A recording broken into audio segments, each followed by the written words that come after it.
3 वर्ष की बच्ची से हैवानियत करने वाले दरिंदे को हुआ आजीवन कारावास। विशेष न्यायालय ने दिया फैसला, साथ ही 10,000 का अर्थदंड भी। आपको बता दें, रीवा जिले के त्योथर तहसील अंतर्गत 3 वर्ष के नाबालिग बच्ची के साथ दुष्कर्म के चिन्हित जघन्य प्रकरण के आरोपी को आजीवन कारावास की सजा सुनाई गई है। आपको बता दें, 3 साल की बच्ची के साथ हैवानियत करने वाले दरिंदे को न्यायालय ने आजीवन कारावास की सजा सुनाई है।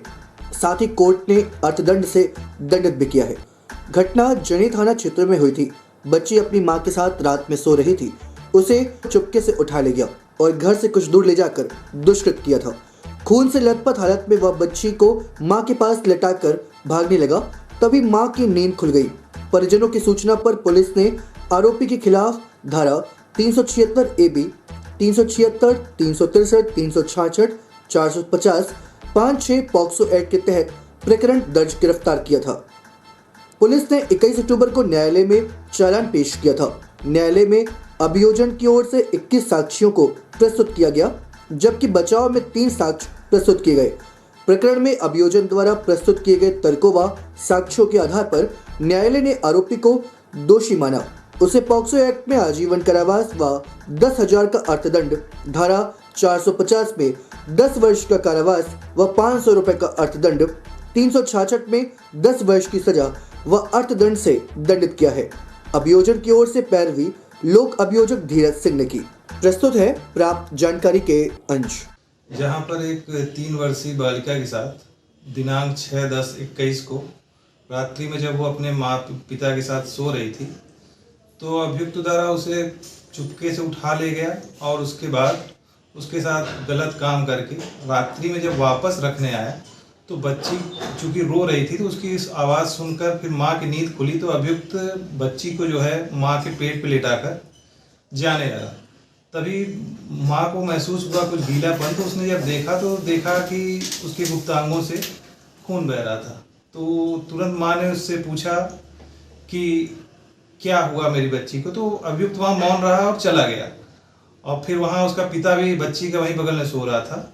फिर दोनों जब उठे और देखे बहुत ज़्यादा ही ब्लीडिंग हो रही थी बच्ची को, तो उन लोगों ने फिर बाहर आए और फिर अभियुक्त बाहर मिला तो उससे पूछा कि क्या किए हो बताओ हमें। तो वो फिर बोला कि मुझसे गलती हो गई और उसके बाद वहाँ चला गया। फिर उसकी माँ और पिता और आसपास के 1-2 लोगों के साथ उसको लेके शंकरगढ़ इलाज कराने गए, जहाँ पे डॉक्टरों द्वारा बताया गया कि बच्ची काफ़ी गंभीर है। तो फिर उसे यहाँ से रीवा रेफर किया गया, जहाँ इस दौरान बच्ची लगभग 6 से 7 दिनों तक भर्ती रही। उसकी काफ़ी हालत गंभीर रही, उसे खून भी चढ़ा, जिस दौरान अभियुक्त को पुलिस द्वारा अगले दिन ही गिरफ्तार कर लिया गया और उससे पूछताछ की गई, जिसके आधार पर कुछ चीज़ें घटनास्थल पता चला। घटनास्थल से कुछ सामग्री बरामद हुई और जिसके पश्चात जो है पुलिस द्वारा दिनांक 21/10/21 को अभियोग पत्र न्यायालय में प्रस्तुत किया गया, जिसके पश्चात जो है ट्रायल प्रारंभ हुआ 29/10/21 से, जिनमें अभियोजन द्वारा कुल 21 साक्षी प्रस्तुत किए गए और बचाव पक्ष द्वारा 3 साक्षी प्रस्तुत किए गए, जिनमें जो है अभियोजन का साक्षियों ने समर्थन किया साक्षियों का, जिसके आधार पे न्यायालय द्वारा 11 तारीख को इसमें बहस की सुनी गई।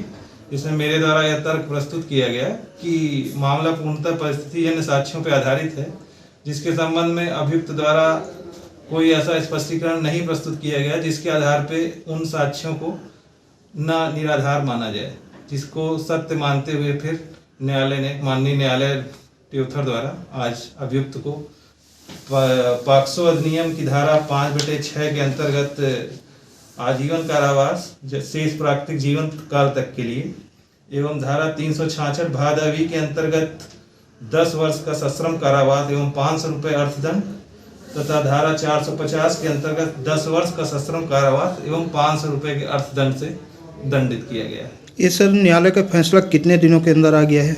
ये अभियोग पत्र घटना 6/10/21 के अभियोग पत्र प्रस्तुत होने के लगभग 65-70 दिनों के अंदर त्वरित रूप से मामले का विचारणा करते हुए माननीय न्यायालय ने अभियुक्त को दोषी सिद्ध कर दंडादेश पारित किया है। इसमें काफ़ी तेजी से कार्रवाई त्वरित विचारणा कराने का प्रयास किया गया, जिसके द्वारा सफलता प्राप्त हुई है।